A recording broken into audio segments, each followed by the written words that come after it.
বন্ধুরা, আজকে আমার পুতুলের ড্রেস চেঞ্জ করার ভিডিও আনতেছি। আপনারা নতুন ভিডিওটি দেখবেন। আপনারা আমাদের ভিডিও দেখলে আমাদের অনেক ভালো লাগে। এই দেখেন, আমরা এখন ঘর সাজাচ্ছি। তারপর আমরা অনেক ঘর সাজাবো। ঘর সাজার পর আমরা একটু পরে পুতুলকে ড্রেস চেঞ্জ করে দিব।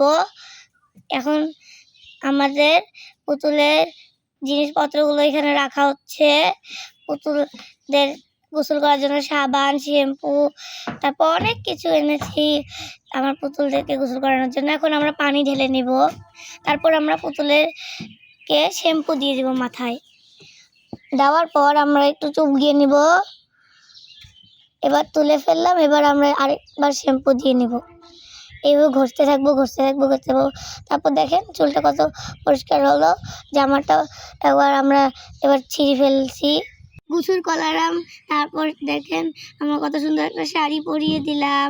এখন পুতুলটার চুল আঁচড়ানো হবে। আগে ওর নিচের জামাটা কেটে দিচ্ছে, কারণ শাড়ি পরাবে তো, না হলে ইয়েটা দেখা গেলে বিচ্ছিরিতে হয়ে যাবে। এই যে শাড়িটা পরাচ্ছে, অনেক সুন্দর দেখা যাবে আজকে। তারপর আমাদের পুতুলকে এখন মেকআপ করাচ্ছে। মেকআপ করার পর একটু গালে ব্লাশ দিয়ে দিল। এবার আইলাইনার, এবার একটু ব্লাশ, এর মধ্যে একটু হাইলাইটার দিল। দেখেন, আপনারা দেখেন। তারপর লাস্টের মধ্যে আমার পুতুলের রেজাল্টটা কেমন আসে। এবার লিপস্টিক পরে দিল। এবার দেখেন, তারপর দেখেন টিপ পরে দিলাম। তারপর এবার শাড়ি পরে দিলাম। এটা হলো ফাইনাল লুক। আপনারা তো দেখতেই পাচ্ছেন আমাদের পুতুলটাকে আমরা কত সুন্দর বানালাম। ফাইনাল লুক দেওয়ার পর এতটাই সুন্দর দেখা যাচ্ছে। এবার আমরা চিংড়ি মাছ রান্না করব। চিংড়ি মাছ কাটি, আগে বাছতে হবে তো। তারপর হচ্ছে অনেক সুন্দর করে কাটবো। এবার আমরা কাটবো হচ্ছে বেগুন ভাজা। বেগুন কাটবো।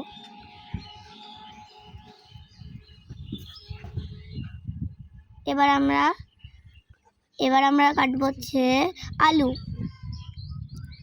দেখেন আমাদের রান্না বাটি সব কিছু করাচ্ছে। এবার আমরা রান্না করব। তারপর এবার ঢেলে নিলাম। আর আমরা বানাবো হচ্ছে বেগুন ভাজা করা শেষ। এবার বানাবো চিংড়ি মাছ। এবার আমরা পুতুলকে খাওয়াবো, ওই জন্য এবার বাড়ি নেব। প্রথমে পুতুলকে খাওয়াচ্ছি। ওয়াও, কত মজা! আমরা এখন খাই দিলাম হচ্ছে চিংড়ি মাছ। তারপর দিব হচ্ছে আলু ভাজা। খেতে কিন্তু খুবই দারুণ ছিল, বুঝছেন? আমার পুতুল খুবই খুশি হয়েছিল। এখন ওই একটু বেড়াতে যাচ্ছে। দেখেন, ওই হাঁটতে হাঁটতে ওর পাশের বাড়ির ভাবির কাছে চলে এলো। তাদের অনেক কথা হচ্ছে। ভাবি, আপনি কেমন আছেন? ভালো আছি আপা, আপনি আমাদের বাড়ি আসেন। আল্লাহ, আপনার বাড়িটা এত অগোছালো কেন আপনার বাড়ি? আচ্ছা ঠিক আছে, দাঁড়ান, পরিষ্কার করতেছি। এই বলে আমি পরিষ্কার করে দিচ্ছি। এবার আমাদের পুতুল একটু বসে বসে গল্প করতেছে। ভাবি শোনেন, আমাদের আজকে এইখানেই শেষ বন্ধুরা। আল্লাহ হাফেজ।